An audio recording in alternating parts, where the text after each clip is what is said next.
Good morning and welcome to the 8th episode of our webinar series, Coffee with Casey. I'm Casey Hicks, a shareholder and the Chicago office managing attorney here at Weltman. I look forward to kicking off another exciting episode with everyone. This morning, I'm enjoying a cup of a delicious fall brew blend, nutty caramel, which is absolutely delicious. So cheers everyone and good morning.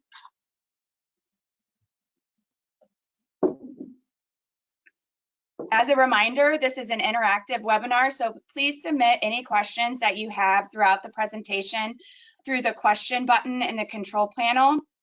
I look forward to having an open conversation with everyone about today's topic, foreclosures. Also, this webinar is being recorded. At the conclusion of today's session, a link to the recording will be sent to all of the attendees, and there will also be a short survey on your screen at the conclusion. Please take the survey and share your feedback. We greatly appreciate hearing your opinions or any topics that you might want to hear about in the future. So let's get started. My guest today is Ricardo. Welcome, Ricardo. Good morning. Good morning, Casey.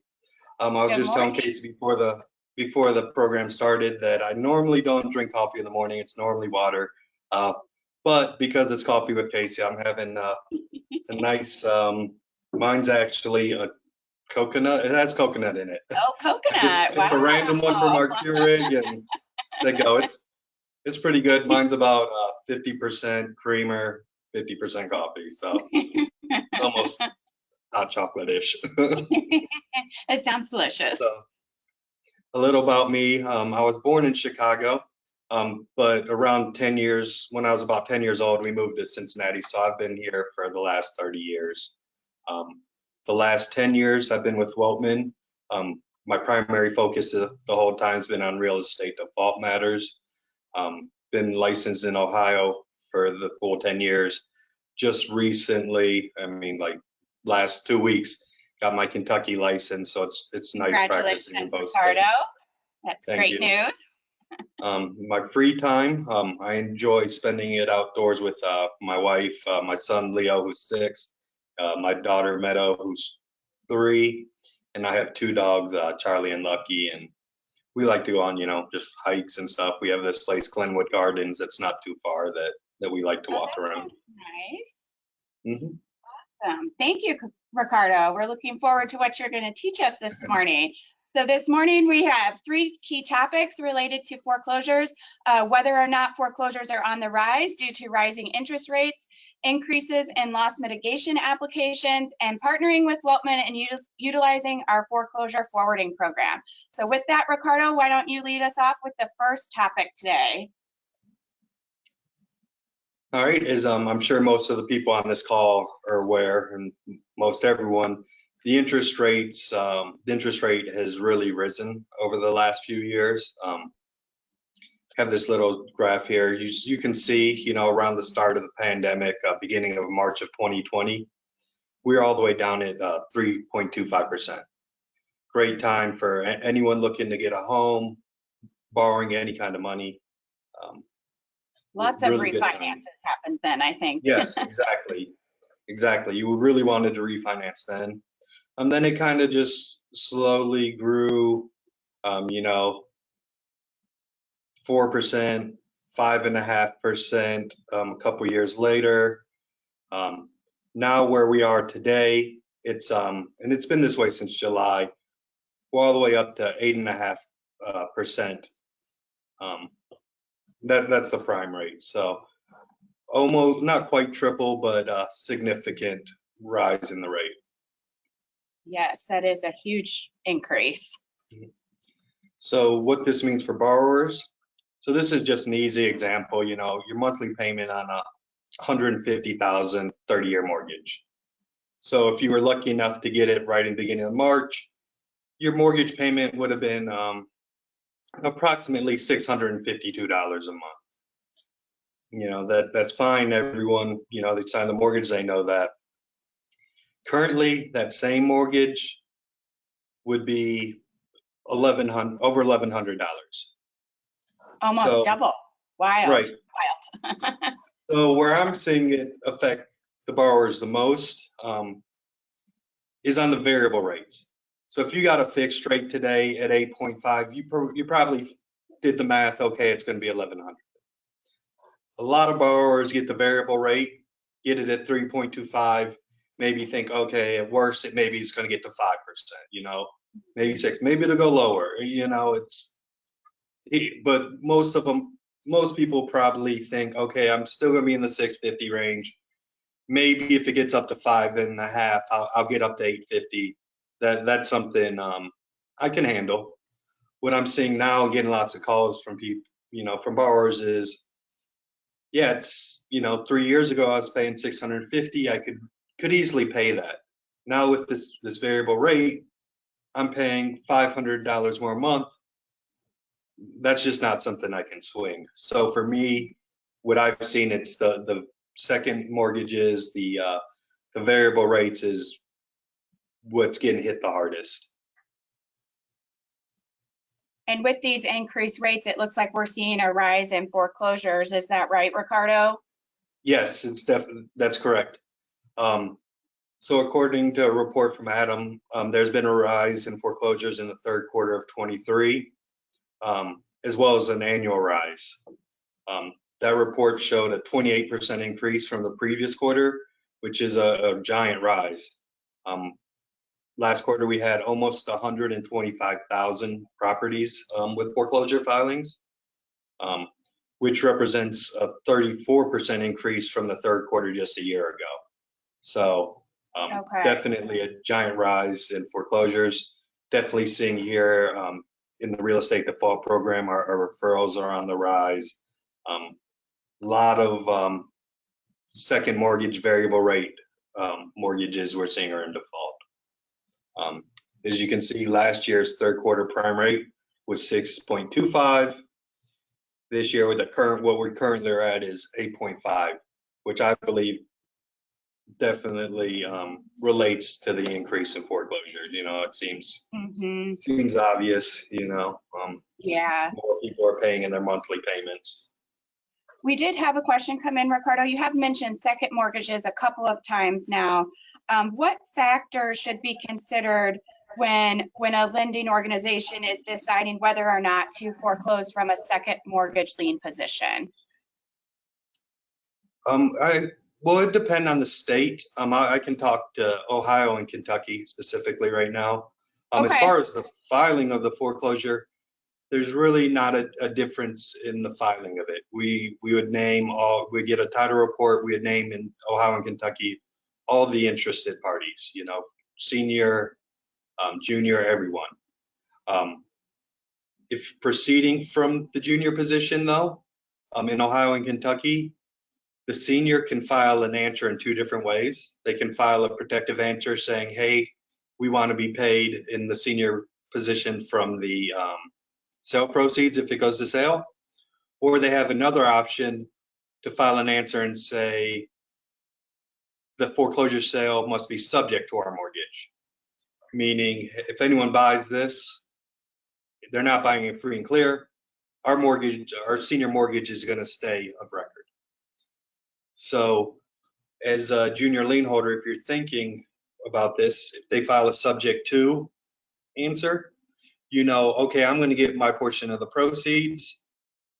When I bid, I don't need to bid enough to cover them, to protect your interest. But you'll definitely have to be aware of, okay, if we are the winning bidder, we're going to have to, once we get title, we're going to have to pay off the senior mortgage. So you'll want to, of course, we can reach out to counsel for the senior and ask to see what their payoff is.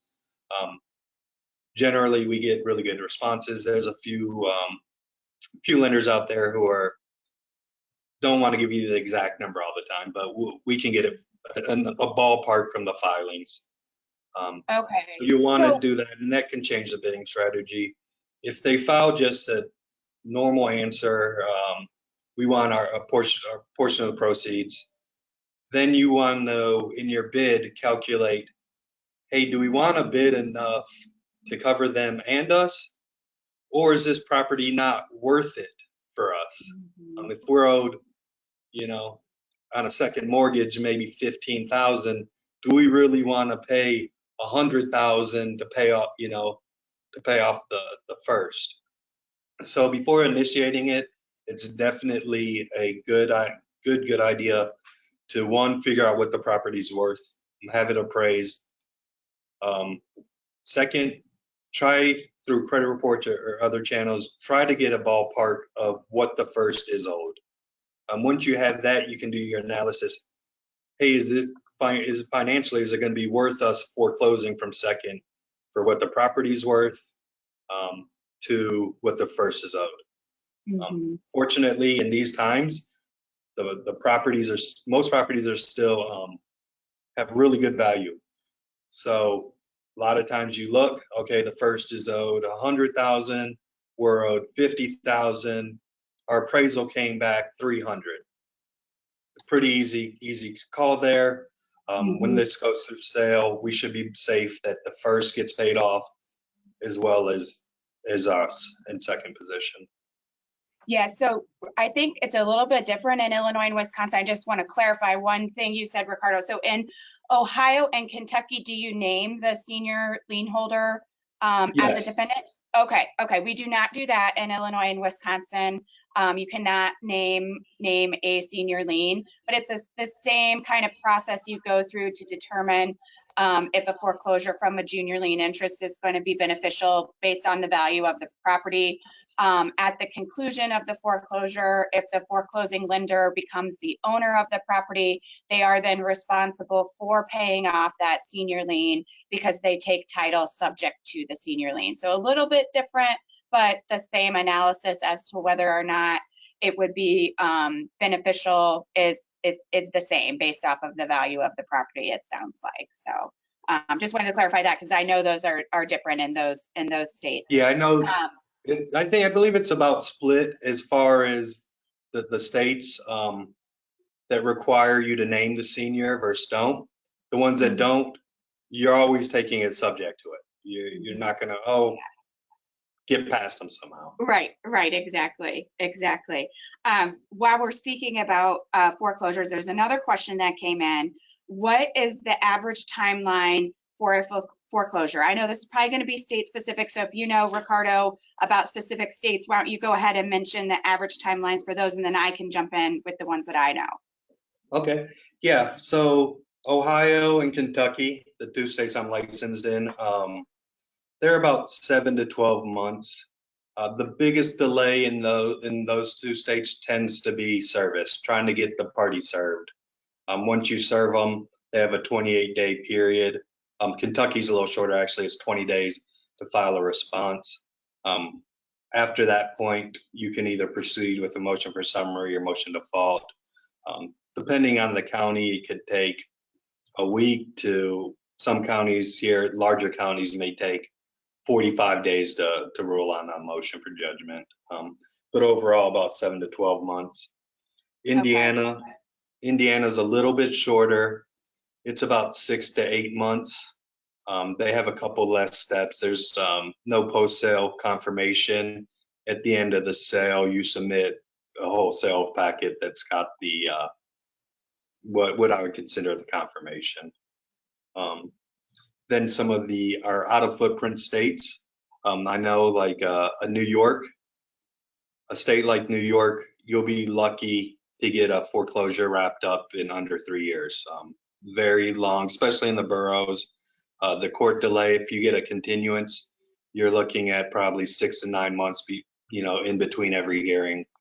And then a non-judicial state like Georgia, you could have the foreclosure wrapped up in 2 months. So it varies by state. Yeah. In Illinois and Wisconsin, we're seeing averages of about 18 months. Those states are very county specific though, because some counties have mandatory mediation programs, or like Cook County here in Chicago has a case management hearing that's required. And you can't move for judgment until after that case management hearing. We also see delays in service and things like that. Like in Illinois, we're required to serve by personal or substitute service, which sometimes can be difficult. But typically the average for those two states is around 18 months, I would say. Can be longer or shorter, but with, certain other factors, but that's typically the average. One other question we got, Ricardo, how does a bankruptcy filing affect an active foreclosure case? Okay, so bankruptcy would stay the state case. So bankruptcy, it's a federal matter, so it stays the case. So once a bankruptcy happens, the most common time I see them when I'm handling a foreclosure, day before the sale. You have the sale date, you think everything's going to go, day before bankruptcy filed. What we do then is we have the sale canceled, we place our file on hold, reach out to the client, provide them with the bankruptcy information. If they want us to handle it, we have a great bankruptcy department here at Weltman. We send the referral over to our bankruptcy group. They can file a proof of claim. They can file a motion for relief. You know, if that's what the client wants. If we file a motion for relief and relief's granted, it's a relief from stay. So we can file a copy of that relief from stay into our foreclosure case in the state court, and then we can proceed. If we don't get relief from stay, we just have to wait for the bankruptcy case to resolve. Sometimes during the bankruptcy, the client's loan gets reinstated through the bankruptcy and the trustee payments. Then we just get instructions, hey, this has been brought current. We would dismiss our foreclosure action because the loan's current. Other times, bankruptcy maybe get dismissed because the debtor is not paying his payments in bankruptcy. That time, instead of filing a copy of the relief, we file a copy in the foreclosure action of the dismissal, and just a motion to reactivate it, or just a notice lifting the stay. And then we can resume the foreclosure from where we left off. Okay. Someone did ask a clarification question for Illinois and Wisconsin. Can you explain why you can't name the senior in those two states? It's just our court rules, our procedures. Since the senior lien cannot be terminated during the foreclosure proceeding, they're not named. They still are a lien on the property. They're just not named in those two states. That's pretty much the answer. If anyone needs any more information on that, please feel free to reach out to me. With that, we're going to segue into our next topic, which is increase in loss mitigation applications. All right, yep. Naturally, with an increase in foreclosure comes an increase in loss mitigation applications. Loss mitigation is basically just the process of the borrowers and the lenders working together to avoid foreclosure.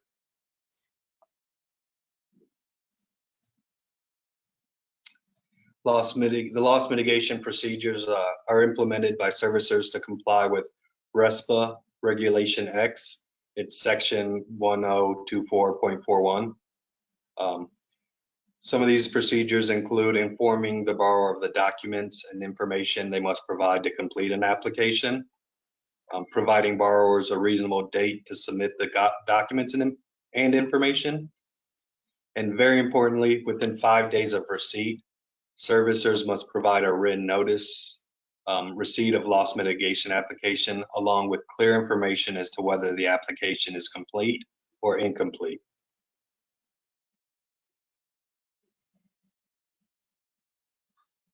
If a servicer does receive a complete loss mitigation application more than 37 days before a foreclosure sale, then the servicer, within 30 days of receiving that complete loss mitigation application, has a few things they have to do.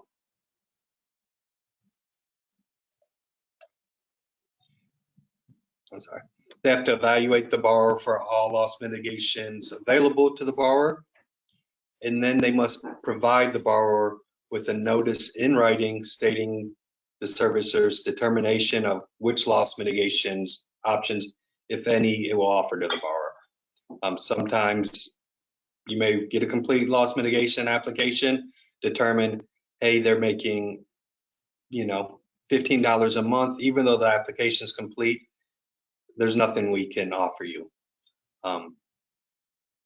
The servicer should include in the notice the amount of time the borrower has to accept or reject any offer. If applicable, the borrower has the right to appeal the denial of any loan modification option. as well as the amount of time the borrower has to file such an appeal and any requirements for making the appeal.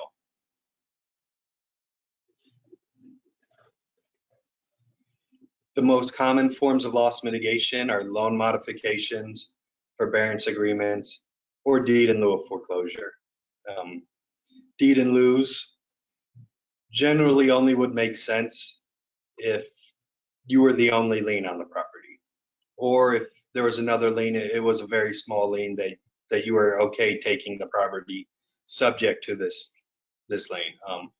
Oftentimes, I'll get the borrower maybe calling saying, hey, we want to do a deed in lieu. We want to just give this property to the bank. I look at the title report, $100,000 worth of liens on the property. It most likely not going to make sense for the bank to take ownership.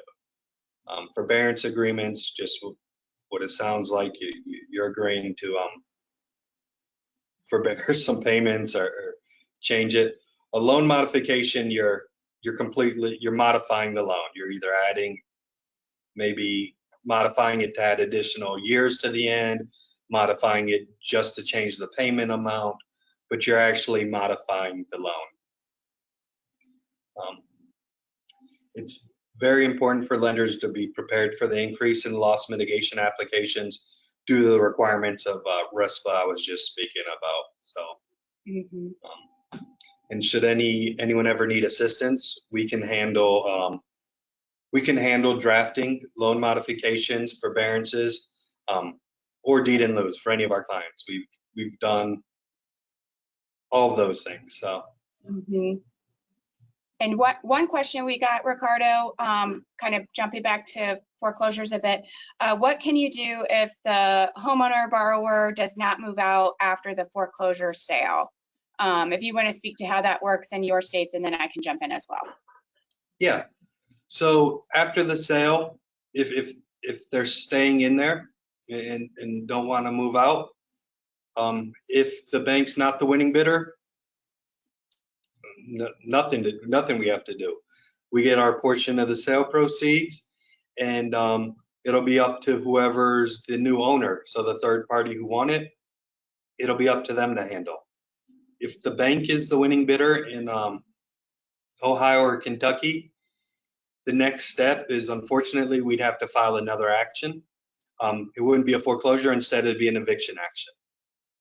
So we would file the eviction, we'd file a writ, we'd give the requested notice, and then in Ohio, the lockout date would be set and the sheriff would complete the eviction.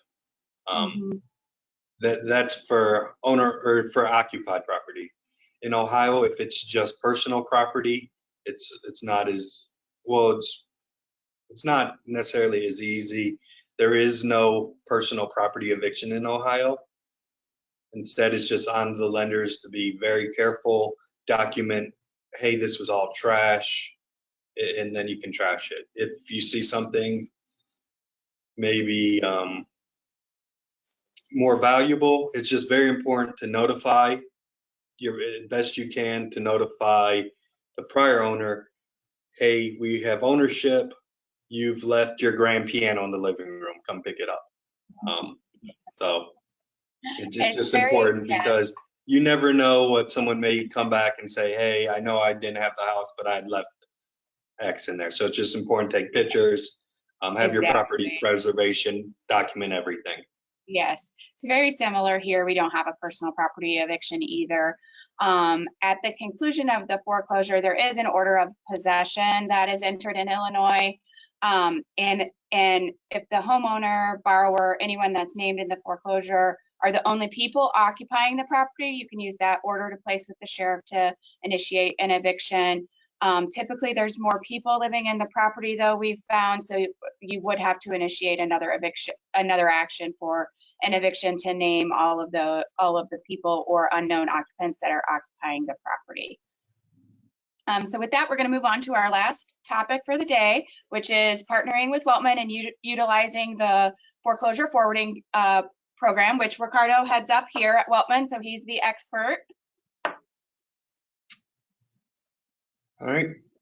One one call I've received numerous times is, talking to a client and about one matter, and then off topic, it may be, hey, I really wish, Weltman could help us in Tennessee or Georgia or X state. And I'm always happy to let them know, hey, we can. We can help you. So Weltman, we offer direct real estate representation in what we consider our footprint states, Illinois, Indiana, Kentucky, Michigan, Ohio, Pennsylvania, and Wisconsin. That means it'll be a Weltman attorney handling the foreclosure process. For real estate default matters outside of one of those states, we utilize what we call the Weltman National Attorney Network. These are the attorneys in our national network are thoroughly vetted and audited by Weltman, which I believe is a great help to our clients, big and small. For their compliance group, hey, all you guys have to do is make sure Weltman is got all of their information on the line, instead of, hey, we lend in 20 states, now we have three counsel in each state. Instead of having to review 60 counsels, you can basically just review Weltman. We handle reviewing everything as far as the attorneys that we use outside our network. This allows our firm to be your single point of contact for all your recovery needs. Any questions you have, you would come to me. If I could answer it, I would do it real easy. If it's more of a real hard legal question, I would go to our whatever state attorney, say, hey, here's the issue we're having, what's the law state? They would let me know, and I would relay it back to you. If a client ever wants to jump on a conference call with our local counsels, it's no problem. I'll be on the call with the client and our local, just introduce everyone, be on it, make sure that all the questions are answered, and the client gets a great response. So we do that. I've handled through the forwarding program, I've been working on it probably the last 8 years. At least one foreclosure in almost every state. I'm thinking the only one maybe I haven't is North Dakota. I was trying to find one. I'm like, I don't think North Dakota. But a handful in Alaska, a handful in Hawaii, a ton in New York. That's how I knew New York's going to take forever. A lot of our lenders here in the Midwest also lend in Tennessee, Georgia, some of the southern non-judicial states that move pretty quickly. So been doing it a long time, seen a lot of different stuff. So always happy to help any of our clients in whatever state they need help with. Awesome. Thank you, Ricardo. You're welcome. And this last slide, it's just a real quick breakdown of our forwarding fee schedule. Like I said, some of our clients don't know we offer this. So it's basically we will bill an initial fee, our Weltman fee, and then we just bill quarterly. So a state like Georgia, we likely won't even get to quarter billing. It'll just be the initial billing. And then our local councils, they'll bill per the Fannie Mae fee schedule. So our fees in addition to theirs. But I think it's a great program. I've helped out a lot of clients, and I think it's been pretty successful. Great. Thank you, Ricardo. And thank you for joining me today. A lot of great information there. I know there were a few questions that came in through the chat that we didn't get a chance to answer. So either Ricardo or I will reach out to those people that submitted those questions to make sure you get an answer. Thank you so much for attending the 8th episode today of the Coffee with Casey series. I hope you found today's presentation informative and beneficial. And please look out for the next episode. The 9th episode will be sometime in 2024, which I cannot believe I'm saying 2024. This year has just flown by. And as a reminder, a recording of the webinar will be sent out shortly, as well as a copy of the presentation. And if you could please fill out the survey, we would greatly appreciate any feedback that you have. Thank you so much for attending, and have a great rest of your day. Thank you. Bye, Ricardo. Bye, Casey.